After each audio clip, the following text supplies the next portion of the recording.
여러분 안녕하십니까? 헬로티비 주말 뉴스입니다. 코로나19 확산으로 도대체 언제 개학을 할 수 있을지 그동안 말들이 많았는데요. 결국 교육부는 학생들이 학교에 출석하는 대신 온라인 개학을 선택했지만 처음 겪어보는 상황에 교육 현장에서는 고민이 많습니다. 이정하 기자가 보도합니다. 정부가 오는 9일부터 순차적으로 온라인 개학을 하기로 결정했습니다.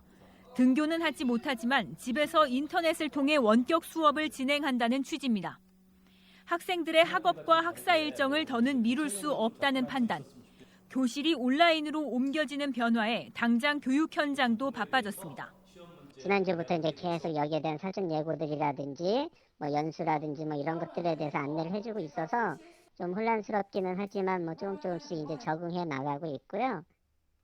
고3과 중3 학생들을 시작으로 오는 20일에는 전학교 학생들이 쌍방향 학습과 콘텐츠 활용, 과제 등을 중심으로 한 온라인 수업에 들어갑니다. 하지만 사상 초유의 사태에 혼란도 잇따르고 있습니다.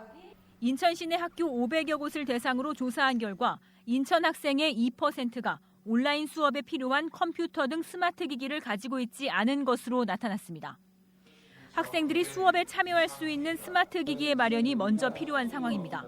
온라인 학습 사각지대에 놓인 학생에 대한 지원 방안을 마련하기 위해 스마트 기기가 필요한 학생 6,277명에 대해서는 학교에서 보유하고 있는 16,211대의 기기를 대여하여 학습에 활용토록 하겠습니다. 반면 수업의 질이나 학생 집중력 저하, 평가 방식의 논란 등 온라인 수업의 문제점 등이 지적되고 있는 가운데 등교 수업이 언제쯤이면 가능할 수 있을지는 여전히 미지수입니다. 헬로티비 뉴스 이정하입니다.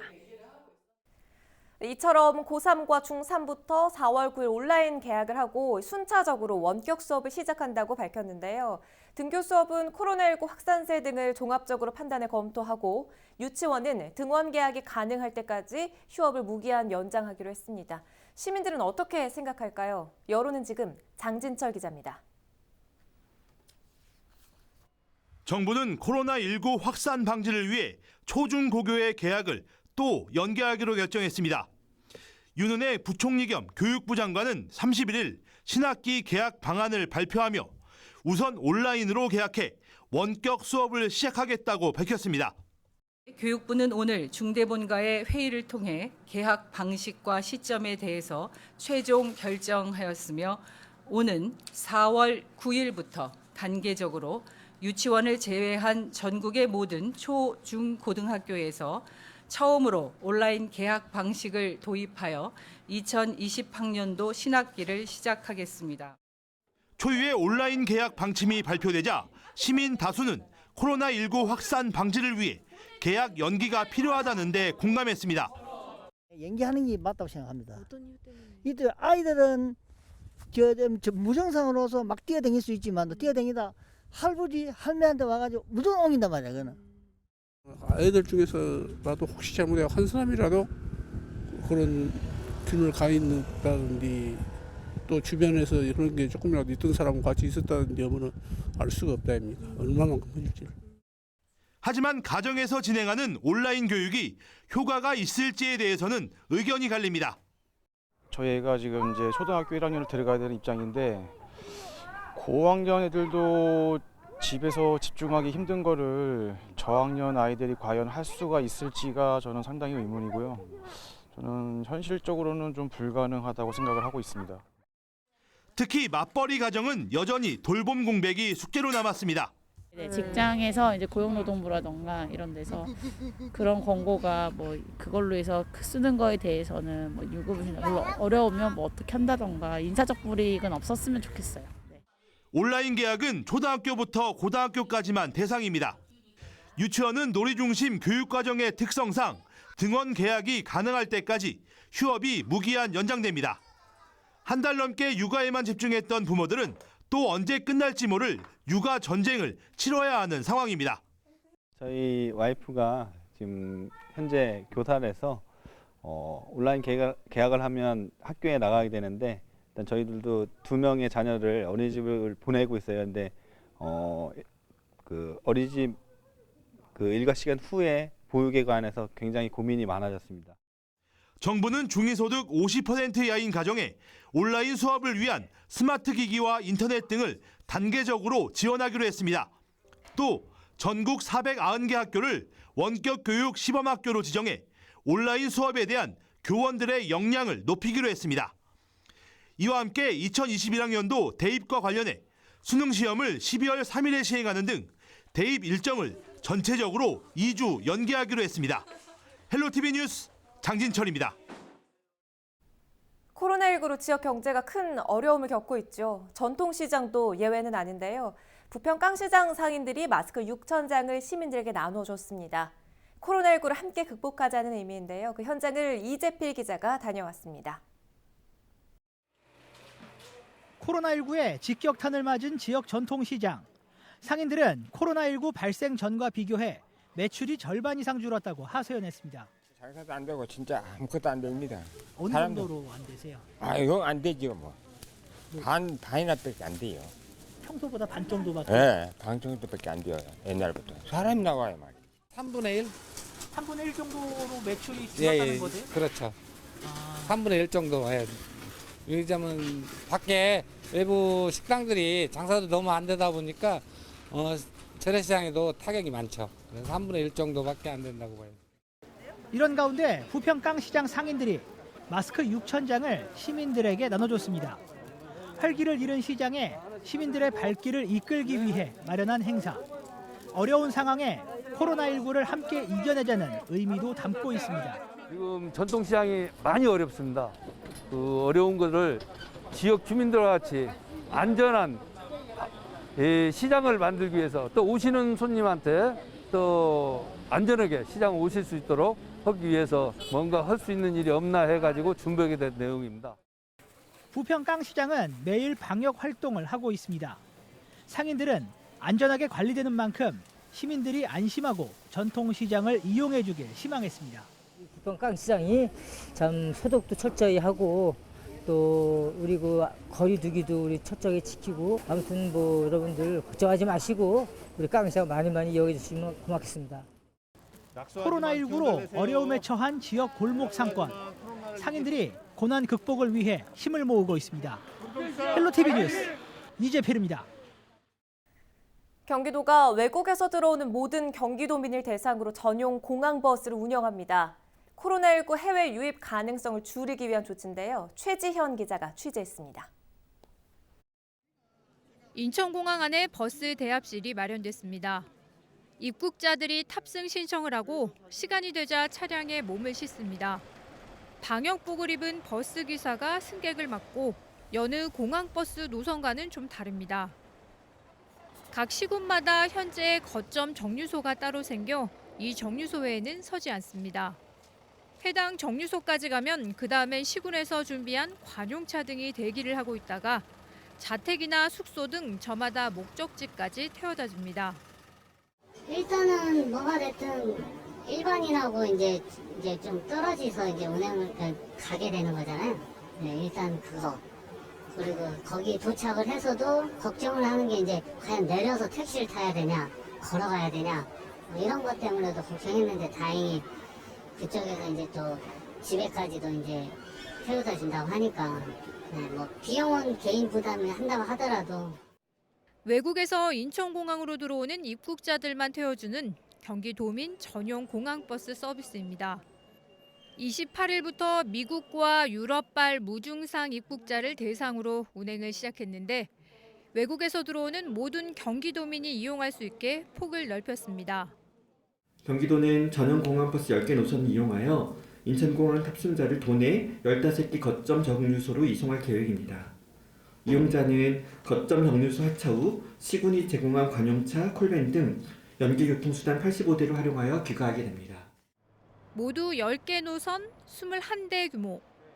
해외 입국자의 대중교통 이용에서의 접촉자를 줄일 수 있어 경기도는 2차 감염을 최소화하면서 입국자들에 대한 추적 관리를 강화할 수 있을 것으로 보고 있습니다. 인천공항에서 경기 지역 15개 거점 정류소까지 하루 55회 운행하며 노선 및 운행 시간 등 자세한 사항은 경기도 공항버스 운행 상황실이나 시군 상황반에서 안내받을 수 있습니다. 경기지TV 최지연입니다.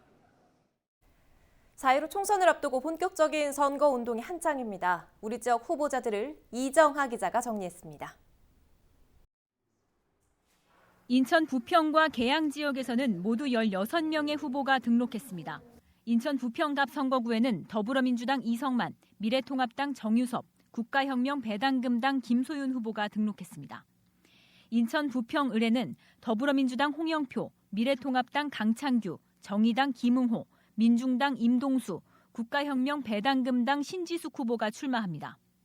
인천 계양갑에는 더불어민주당 유동수, 미래통합당 이중재, 국가혁명 배당금당 박장백, 무소속 김수임 후보가 이름을 올렸습니다. 인천 계양을 선거구에는 더불어민주당 송영길, 미래통합당 윤형선, 민중당 고혜경, 국가혁명 배당금당 정대수 후보가 등록했습니다. 다음 경기 부천 지역에서는 17명의 후보가 등록했습니다. 경기 부천 갑에는 더불어민주당 김경협, 미래통합당 이음재, 정의당 김선자, 국가혁명 배당금당 조은지 후보가 출마합니다. 경기 부천을 더불어민주당 설운, 미래통합당 서영석, 정의당 이미숙, 민중당 이종남, 국가혁명 배당금당 남궁진숙 후보가 출사표를 던졌습니다. 다음은 경기 부천 병선거구입니다. 더불어민주당 김상희, 미래통합당 차명진, 정의당 신현자, 국가혁명 배당금당 서금순 후보가 등록했습니다.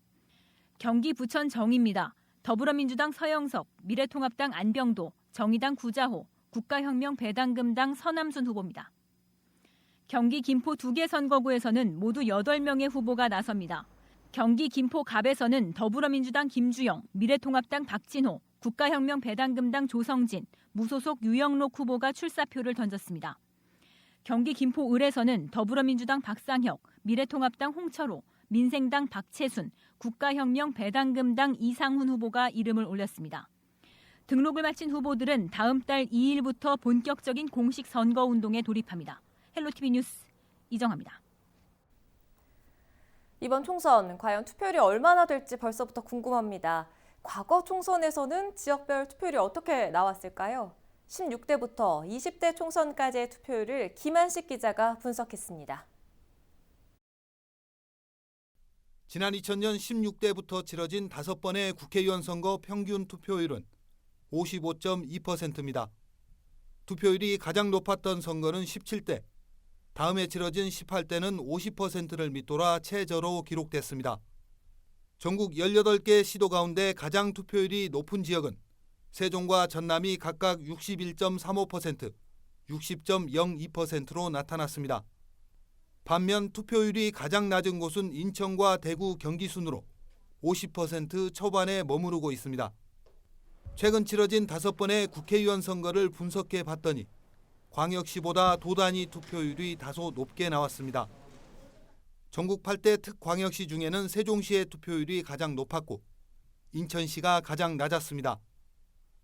도 단위에서는 전라남도가 가장 높은 투표율을, 최저는 경기도로 분석됐습니다. 지난 2014년 도입된 사전투표는 2번의 지방선거와 대선, 국회의원 선거 등 모두 4번이 실시됐습니다. 지난 2014년 지방선거에서 11.49%를 기록했고 20대 총선에서 소폭 상승, 19대 대통령 선거와 제7대 지방선거에서는 각각 20%를 넘겼습니다. 사전투표율이 가장 높은 지역은 전남, 가장 낮은 곳은 대구와 부산으로 조사됐습니다. 헬로티비 뉴스 김한식입니다. 여성의 신체를 모방한 이른바 리얼도를 대여할 수 있는 체험방이 인천과 부천의 도심과 주택가에도 들어서고 있습니다. 이 같은 업소는 운영 방식이 기존 성매매와 매우 비슷하고 여성을 성상품화한다는 우려가 있지만 마땅한 법적 규제가 없어 대책이 시급해 보입니다. 이정하 기자가 현장을 취재했습니다. 긴 머리카락에 손가락과 다리까지 여성의 신체를 그대로 재현한 성인용품, 일명 리얼돌입니다. 시간당 4만 원을 내면 자유롭게 인형을 선택해서 체험할 수 있습니다. 인천 부평 도심의 한 오피스텔에서 운영되는 리얼돌 체험방의 실제 모습입니다. 소독은 다? 저희는 오일로 닦아놓고 타운으로 칠하거든요.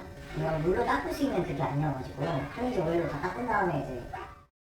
이처럼 돈을 받고 리얼도를 대여해주는 방식이 불법 성매매와 유사하지만 사람이 아닌 인형이 대상이 된다는 점에서 성매매 특별법을 적용하기는 어렵습니다. 이 같은 리얼돌 체험방은 현재 인천에만 10여 곳을 포함해 전국 60여 곳에서 체인점 형태로 운영되고 있습니다. 대법원이 지난해 리얼돌 수입을 공식적으로 허용한 데 이어 업주들은 합법적 사업이라며 저마다 홍보에 나서고 있지만 여전히 논란은 있습니다. 사회 풍속을 저해하고 결국 여성을 성적인 대상으로 보게 할 수 있다는 이유 때문입니다. 수입된 리얼도를 이용해서 뭐 어떻게 영업해라 이런 것까지 모두 자유롭게 허용한다는 판단은 하지 않았습니다. 불법 성매매 업의 형태를 그대로 따라서 사람 대신 리얼도를 비롯한 현재의 리얼도 체험방의 영업 형태는 반드시 규제가 되어야 할 것으로 보입니다. 인천경찰은 최근 늘어나는 리얼돌 체험방의 음란성을 일부 인정하고 선별적으로 규제하는 등 자체 단속에 나서기로 했습니다. 헬로티비 뉴스 이정아입니다. 인천시가 모든 인천 시민들에게 긴급 재난생계비를 지급합니다. 인천시의회가 지난달 31일 긴급 재난생계비를 포함한 추경안을 처리했습니다. 인천시의회는 이날 원포인트 임시회를 열고 추경안을 처리했는데요. 시는 소득 하위 70%의 가구에게는 최대 100만 원을, 소득 상위 30% 가구에는 25만 원을 지급할 계획입니다. 뿐만 아니라 이번 추경안에는 수도요금 지원과 취약계층 지원 등 코로나19를 극복하기 위한 지원 사업 예산이 포함됐습니다. 코로나19로 인해서 우리 인천 시민들이 많은 고통을 받고 있어요. 그래서 민생 안전이라든가 지역 경제 활성화를 위해서 오늘 3,558억이 결정되면은 다음 주부터 우리 시민들한테 바로 지원이 될 생각을 갖고 있습니다. 인천시와 인천인재육성재단이 코로나19로 어려움을 겪고 있는 학생들에게 장학금을 지급하기로 결정했습니다. 인천인재육성재단은 오는 16일까지 코로나19 특별 장학생을 모집하는데요. 인천시 교육감의 추천을 받은 중고등학생에게 장학금을 지급할 계획입니다. 인천시와 인천인재육성재단은 이번에 장학생을 1,500명 선발할 예정인데요. 자세한 사항은 인천인재육성재단 홈페이지를 참고하면 됩니다. 이달부터 외국에서 인천공항으로 들어오는 모든 입국자는 의무적으로 2주간 자가격리를 해야 합니다. 이전에는 유럽과 미국발에 국한됐던 자가격리 의무화가 앞으로는 출발지나 국적에 관계없이 한국으로 들어오는 모든 입국자로 확대됩니다. 검역 강화에 따라 유증상자는 입국하는 즉시 인천공항에서 코로나19 진단검사를 받고 증상이 없는 경우에는 2주 동안 격리 생활을 하게 될 예정입니다. 부천 아동 양육 가구에 한시적으로 전자상품권이 지원됩니다. 부천시는 코로나19로 어려움을 겪고 있는 가정 가운데 만 7세 미만의 자녀를 둔 가구에 아동 1인당 40만 원 상당의 돌봄 포인트를 지급한다고 밝혔습니다. 해당 포인트는 아이 행복카드와 국민 행복카드 등 정부 지원 카드에 현금처럼 사용할 수 있도록 전자 바우처 형태로 지급됩니다. 지원 대상은 3월 기준 아동 수당을 수령한 3만 9천여 명으로 4월 이후 출생한 아동은 해당하지 않습니다. 코로나19 여파에 따른 경기 침체에 대응하기 위해 부천 지역 화폐인 부천페이 혜택이 대폭 늘어납니다. 부천시는 코로나19로 인해 피해를 본 자영업자와 소상공인들을 돕기 위해 오는 7월까지 부천페이의 인센티브를 기존 6%에서 10%로 상향한다고 밝혔습니다. 앞으로 넉 달 동안 사용자가 50만 원을 충전하면 최대 5만 원의 인센티브를 받을 수 있습니다. 부천페이는 지난달 말 기준 9만 2천여 장의 카드가 발급됐고 190억 원이 발행돼 이 가운데 140억 원이 사용된 것으로 조사됐습니다. 성착취물을 공유한 이른바 N번방 사건이 지역사회에 큰 충격을 안겼는데요. 인천시가 디지털 성범죄를 근절하고 피해자에 대한 지원책을 논의하기 위해 회의를 열었습니다. 이 회의에는 인천시의회와 인천지방경찰청, 인천시 교육청, 그리고 민간 전문가가 함께했는데요. 인천시는 24시간 긴급신고체계 운영과 피해자 법률 지원 등의 대책을 추진하기로 결정했습니다. 이상으로 뉴스를 모두 마칩니다. 시청해주신 여러분 고맙습니다.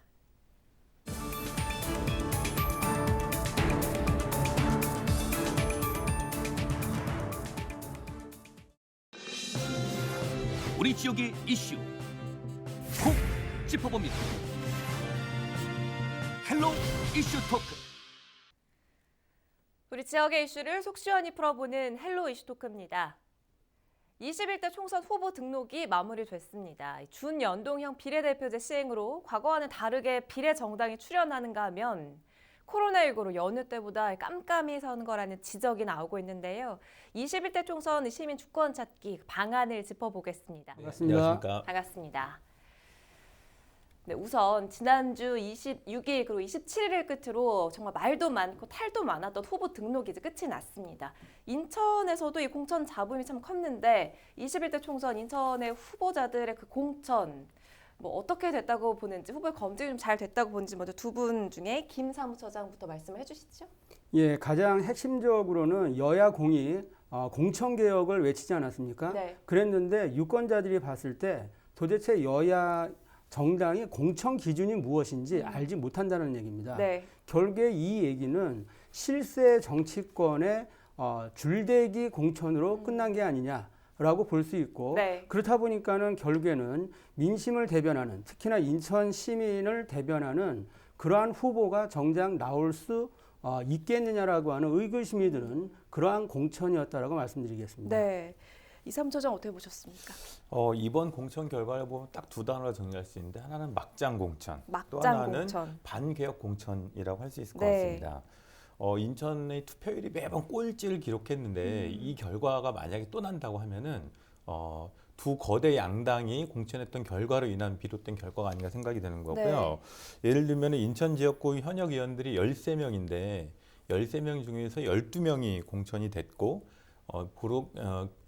공천 개혁이라고 하는 청년, 여성, 신인 이런 말들은 아예 다 사라지게 된 거죠. 네. 출마자 53명 중에 20, 30대는 0명이고요. 40대는 8명, 50대는 45명으로 청년 후보는 거의 전무하다고 볼 수 있습니다. 예, 특히 이번 원내 정당에서 세대 교체를 할 수 있는 후보군들은 40대 이하 후보군들이어야 되는데 40대 이하 후보군들은 3명밖에 안 되고 당선 가능한 여성 후보도 최소한 2명밖에 안 됩니다. 그러다 보니까 민주당은 4선 의원 1명, 3선 의원 1명, 재선 의원 1명, 그리고 다른 현역 의원들 모두 다 공천되는 이런 상황이 발생하게 됐고요. 네. 미래통합당도 기존 현역들이 출마 지역을 옮기거나 아니면 컷오프 되는 상황에서도 다시 재공천이 되거나 이런 상황들이 발생하다 보니까 개혁 공천이라는 의미는 완전히 사라졌다고 볼 수 있겠죠. 그렇군요. 인천 시민사회에서도 21대 총선과 관련해서 낙선 운동을 시작하기도 했는데 이번 총선에서 이거 어떻게 준비하고 있습니까? 20대 총선 때는 낙선 운동을 해가지고 실제 유권자들의 심판이 굉장히 많이 있었는데요. 네. 21대는 낙선 운동 하기에는 쉽지 않은 조건입니다. 왜냐하면 20대 총선 때 낙선 운동했던 재판 결과가 네. 아직 대법원에 있기 때문에 그 진행이 안 돼 있는 상태인데요.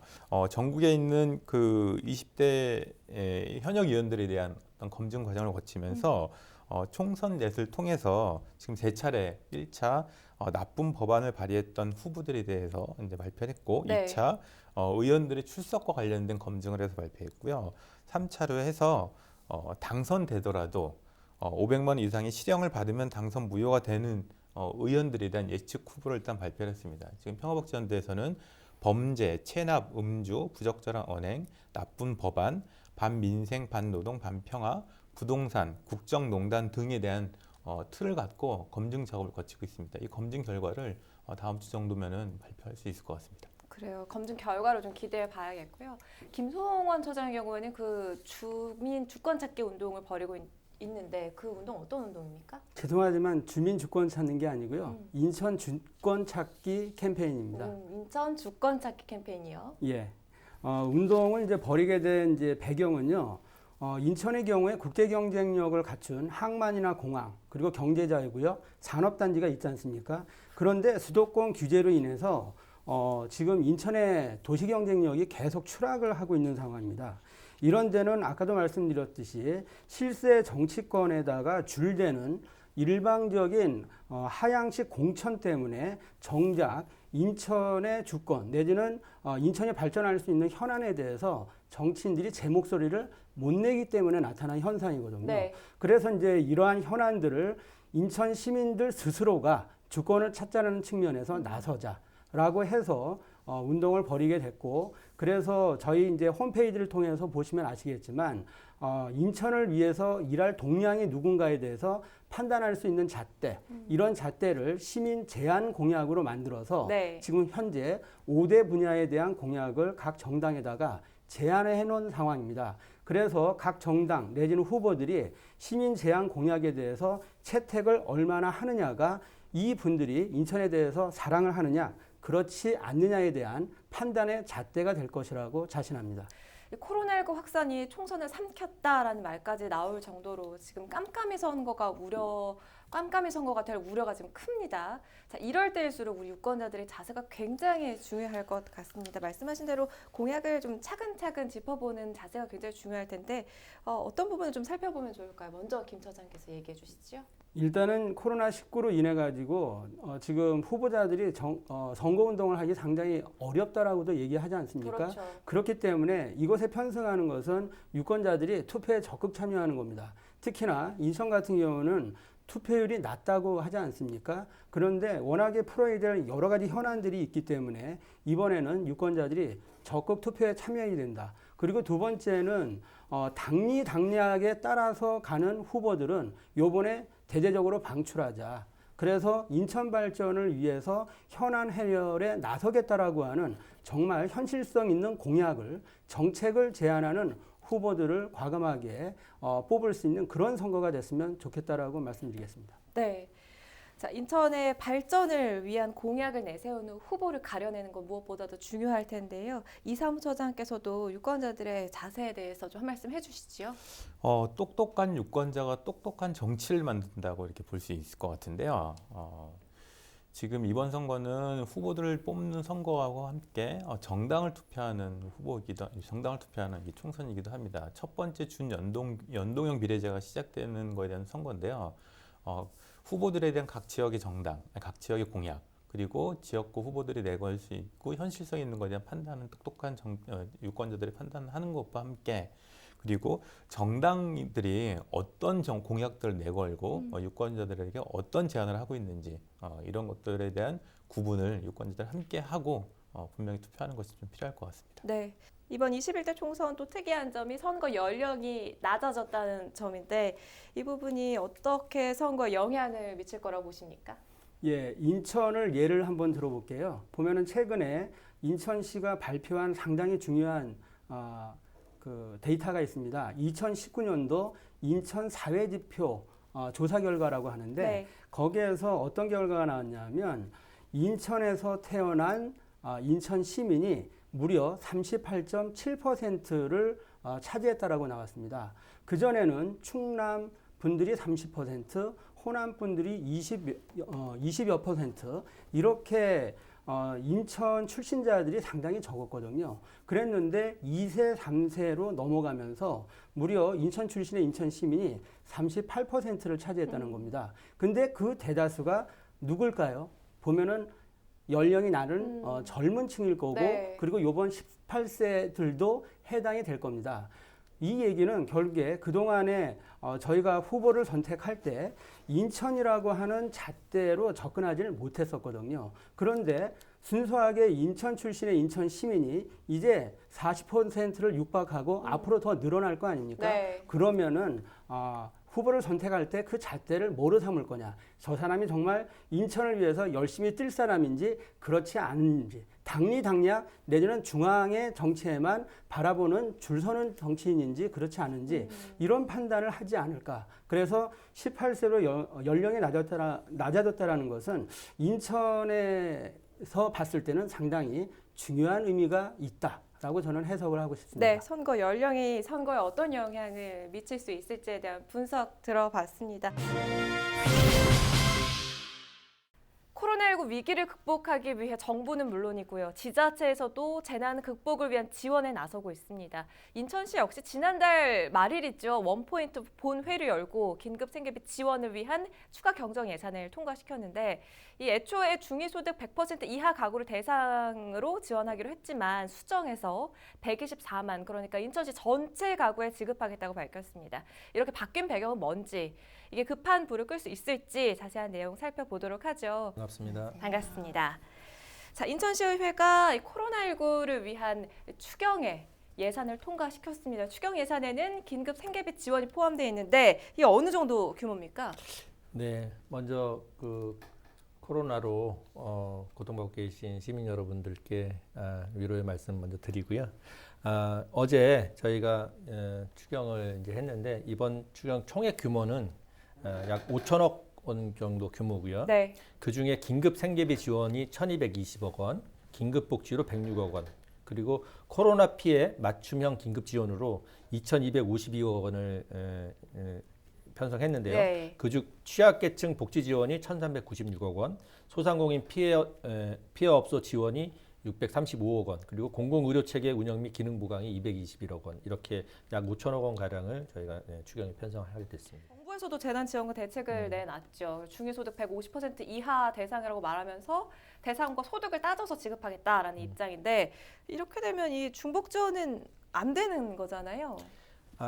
그 중복 지원이라 지금 일단은 이제 지원되는 거를 좀 먼저 말씀을 드리면은 국가가 지금 이제 그 1인 가구 40만 원부터 쭉 60만 원, 80만 원 해서 4인 가구 기준으로 했을 때 100만 원까지 이제 지원하는 안을 냈잖아요. 네. 네, 그러다 보면 그 정부가 지원하는 금액은 거기서 80%, 그러니까 100만 원에 80%, 80만 원을 지원을 하고 그다음에 지자체가 광역시가 10만 원, 그다음에 이제 기초 단체가 10만 원. 이렇게 해서 지금 100만 원을 지원하는 안이 지금 이제 확정이 된 거고요. 네.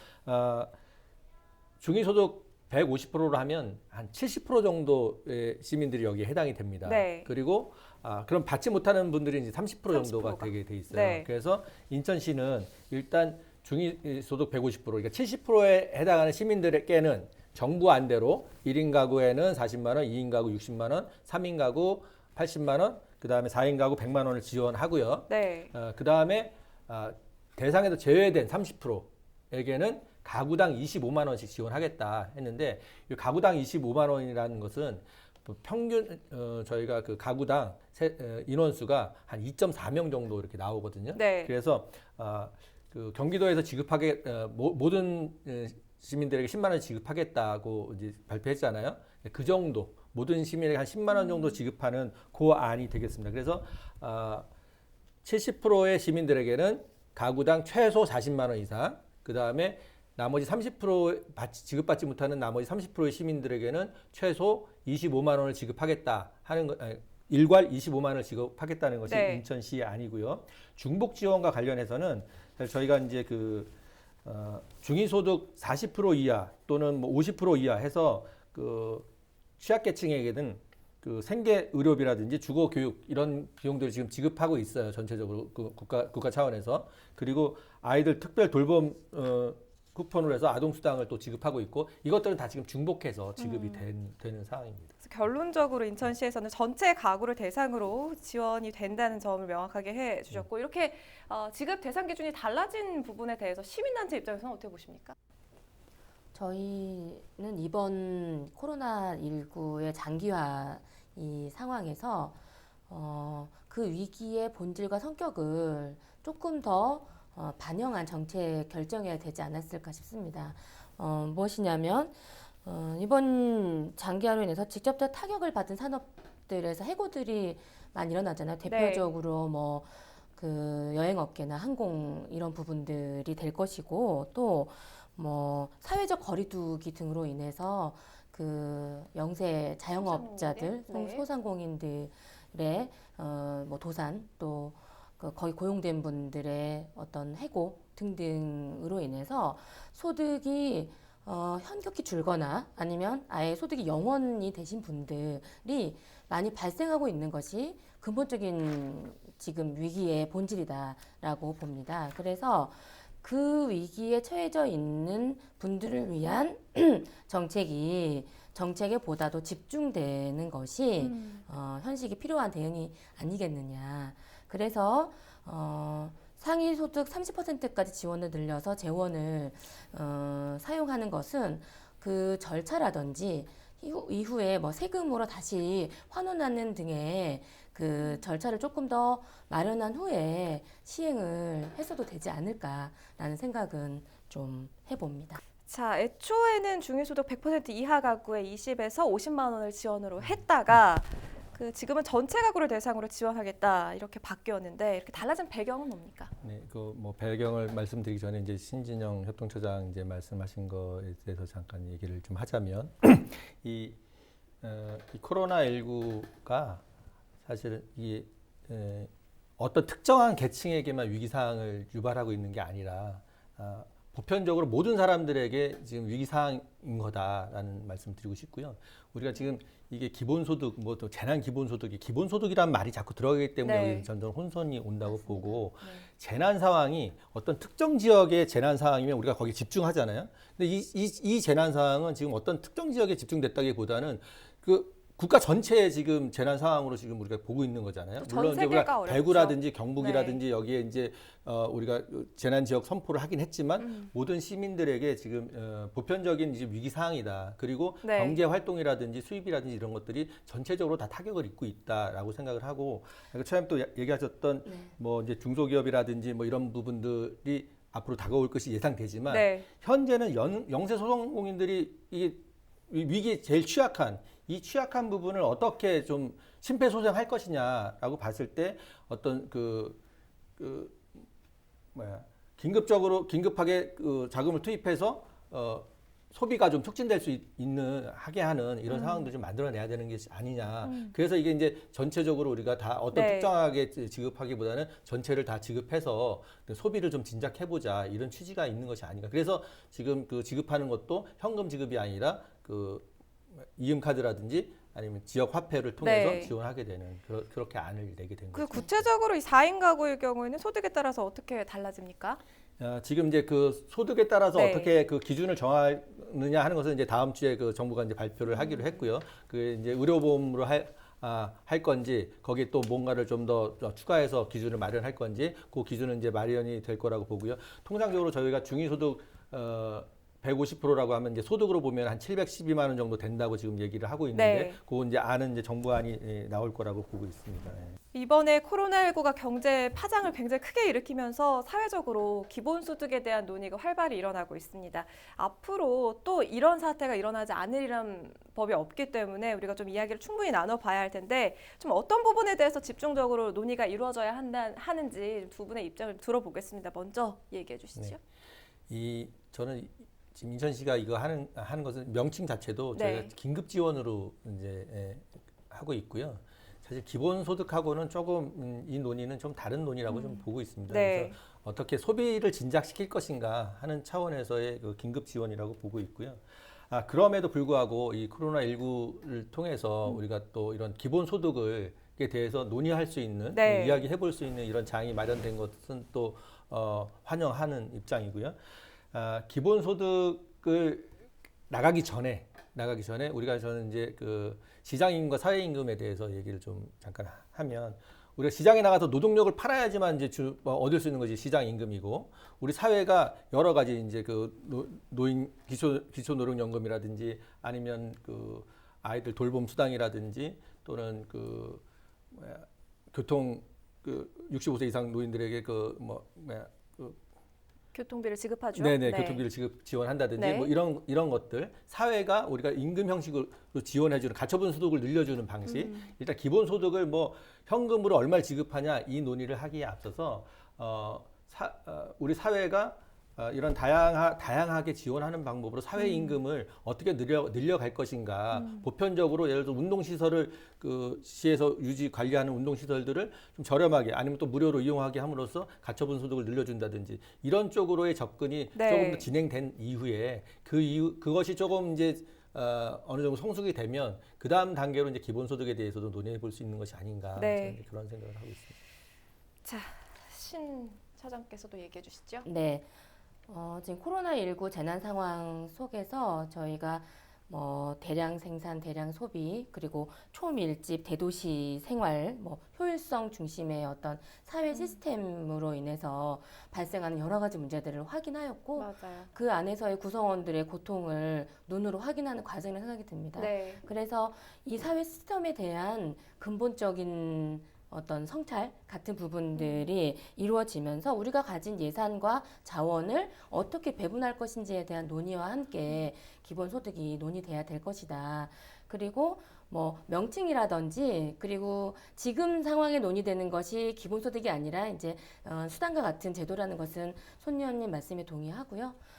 무엇보다도 이 한국 사회의 복지 제도가 사실 사각지대가 너무나 많고 맞습니다. 그리고 낙인을 주면서 지급되는 문제가 많기 때문에 기본소득에 대한 논의가 활발히 되고 있어요. 그래서 그런 기존의 복지 제도를 대체하거나 뭔가 개선해 나가는 방향으로 저희가 본격적으로 논의를 기본소득에 대해서 해봐야 되지 않을까 싶습니다.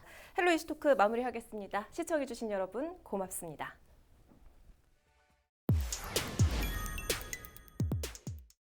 민주당계가 승률이 앞선다고 볼 수 있습니다. 텃밭이라는 표현은 지금까지 했던 승리에 대한 분석, 이거에 대한 어떤 결과로 정말로 부평과 계양은 진보 텃밭일까? 부평과 계양의 최근 20년 동안 총선 결과는 어땠을까? 부평구 인구 51만 1,577명, 인천시 인구의 약 17%가 거주하는 곳이다. 선거구는 부평구 갑과 부평구 을로 나뉘며 국회의원 정수는 2명이다. 부평구 선거구가 맨 처음 생긴 건 이제 지난 1996년 15대 총선 때부터 부평구 선거구가 생겨나기 시작해요. 15대 때부터 20대 때까지 총선을 정리를 좀 해보면 그 부평갑의 경우 민주당계와 미래통합당계가 3대3으로 동률을 이루고요. 부평을의 경우는 그 민주당계가 4, 그리고 미래통합당계가 2로 민주당계가 승률이 앞선다고 볼 수 있습니다. 부평구와 붙어있는 계양구는 인구 31만 533명으로 인천 시민의 약 10.5%가 거주하고 있다. 선거구는 계양구 갑과 계양구 을로 나뉘며 국회의원 정수는 2명이다. 계양구는 16대 총선 때 선거구가 하나였기 때문에 국회의원도 1명이었지만 17대부터 계양구 갑과 계양구 을로 선거구가 분리되면서 국회의원 정수도 2명으로 늘어났다. 16대부터 현재까지 20대까지 총선에서 제 보궐을 제외한 모든 총선에서 더불어민주당 계열이 승리를 해왔기 때문에 이제 정치권이든 아니면 분석을 하는 이런 집단에서도 텃밭이라는 표현은 지금까지 했던 승리에 대한 어떤 분석, 이거에 대한 어떤 결과로 그렇게 표현을 하고 있는 그런 상황이라고 보시면 될 것 같아요. 지난 16대와 17대 총선에서 부평과 계양 지역은 모든 선거구에서 진보정당의 후보가 당선됐다. 16대 총선에서는 새천년민주당이, 17대 총선에서는 열린우리당이 부평과 계양 선거구에서 모두 승리했다. 특히 득표율 차이가 심한 곳은 1위 후보와 2위 후보 간의 득표율이 18%까지 벌어지는 경우도 있었다. 그야말로 부평과 계양이 진보 텃밭이었던 시기다. 18대 총선에서는 진보와 보수 정당이 각각 부평과 계양을 나눠가는 모양새로 선거 결과가 나타났다. 부평구 갑과 을에서는 한나라당 후보들이 당선됐지만 이와 반대로 계양구 갑과 을에서는 통합민주당 후보들이 당선됐다. 하지만 부평구 갑을 제외한 3곳의 선거구에서 1위와 2위 간 득표율 차이가 5% 내외로 나타나는 등 접전이 벌어졌었다. 이후 계양구 을에서 당선된 통합민주당 송영길 국회의원이 인천시장 후보로 등록하고자 합니다. 2010년 인천시장 선거 출마를 위해 의원직을 반납하면서 계양구 을에서는 재보궐선거가 치러졌다. 재보궐선거 당시 한나라당 이상권 후보는 계양구 을 선거구가 생긴 이후 처음으로 보수정당 후보로서 당선됐다. 19대 총선에서는 다시 진보정당이 부평과 계양에서 모든 당선자를 배출했다. 19대 총선 당시 전국적으로는 보수 진영인 새누리당이 국회의석 152석을 가져가면서 여대 야소의 형국이었지만 인천 부평과 계양에서만큼은 4개 선거구에서 모두 야당인 민주통합당이 당선됐다. 가장 최근 치러진 20대 총선에서는 부평갑을 제외한 나머지 지역에서 더불어민주당 후보들이 당선됐다. 특히 부평갑에서는 새누리당 정유섭 후보가 당선됐는데 2위인 국민의당 문병호 후보와의 득표는 불과 23표 차이였다. 이 때문에 부평갑은 20대 총선에서 가장 적은 득표 차이를 기록했다. 당시 문병호 후보는 당선 무효를 주장하며 소송을 제기했지만 약 2달 뒤에 대법원은 재검표 결과 기존 26표 차이에서 3표 줄어든 23표 차이로 정유섭 후보가 당선됐다고 밝혔다. 그리고 2020년 4월 15일 21대 총선, 이번 총선 부평구 이슈는 GTX 노선과 군부대 이전이다. 반환된 부평 미군기지의 어떤 공원 조성을 앞둔 부평 미군기지 개발 방향, 그리고 하나는 GTX B 노선의 조기 착공, 그리고 현재 지금 경인철도가 지금 지상으로 올라와서 지금 운영 중에 있는데 이 경인철도를 지하화하는 이런 안건들, 이런 공약들이 여야 후보들 모두 지금 공통으로 내세우고 있는 그런 상황입니다. 계양구는 서울 지하철 연장과 쓰레기 소각장이 총선 이슈로 떠올랐다. 서울 지하철을 계양으로 연결을 하는 이 안을 이 부분을 지금 여당도 마찬가지고 야당도 마찬가지고 이 부분을 핵심 공약으로 지금 내세우고 있는 그런 상황이고요. 현재 지금 계양 테크노밸리 부지에 지금 소각장 증설 관련된 지금 갈등이 일고 있어요. 지역 주민들이 강하게 반대를 하고 있는데 여야 후보 모두 소각장 증설을 백지화하겠다라는 지금 대표 공약을 내세우고 있는 그런 상황이에요. 진보 텃밭으로 불리던 부평과 계양 선거구. 21대 총선에서는 어떤 후보가 당선될까?